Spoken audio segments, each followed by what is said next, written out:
Hello everyone, welcome to my and another mini blog. আজকে তোমাদের সাথে শেয়ার করব আমাদের বাড়ির ছোট্ট সদস্যের বার্থডে সেলিব্রেশন। ও হচ্ছে আমাদের বাড়ির সব থেকে ছোট্ট সদস্য রাজস্মিতা, আর ডাকনাম হলো নেয়া। আজকে ছিল ওর 2 বছরের জন্মদিন। হ্যাঁ, আমরা বাড়িতে 2 বোন, আর 2 বছর আগেই ও আমাদের মধ্যে এসে যোগদান করে। তো এখন আমরা বাড়িতে 3টে লক্ষ্মী। হ্যাঁ, আজ ওর 2 বছরের জন্মদিন সেলিব্রেশন ছিল। সেই দিন মনে হলো ওকে আমি হসপিটাল থেকে নিয়ে আসলাম, ওর মায়ের সাথে গেছিলাম। আমি হসপিটালে সারা রাত জেগে ওর জন্য বসেছিলাম। আর ঠিক পরের দিনকেই মানে আজকের দিনেই ও ঘর আলো করে এসেছিল। আর তখনই আমরা 2 বোন থেকে 3 বোনে পরিণত হই। তো দেখতে দেখতে 2 বছর হয়ে গেল।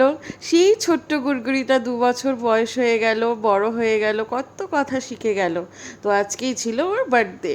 দেখো কত সুন্দর মিষ্টি মিষ্টি কথা বলে। আর হ্যাঁ, লাঞ্চের থালিতে আজকে ওর জন্য ছিল বাটার রাইস, চিকেন বিরিয়ানি, 5 রকমের ভাজা, চিকেন কষা, কাবাব, চাটনি, পাঁপড়, সন্দেশ, দই আর চকলেট আইসক্রিম। গতকাল রাতে করেছিলাম মিডনাইট বার্থডে সেলিব্রেশন, তোমাদের সাথে সেটা শেয়ার করেছিলাম। আর আজকে হচ্ছে গিয়ে ওর বার্থডে সেলিব্রেশন। যেহেতু ওর 2 বছরের বার্থডে ছিল, তাই 2টো কেক কেটেছে। ও বলেছিল আমি 2টো কেক কাটবো, তাই ওর পাপা নিয়ে এসেছে। তো এই ভিডিওটা কেমন লাগলো অবশ্যই কমেন্ট করে জানিও। আর তোমরা ওকে অনেক অনেক আশীর্বাদ করো, যাতে ও অনেক ভালো থাকে, বড় হয়, সুস্থ থাকে।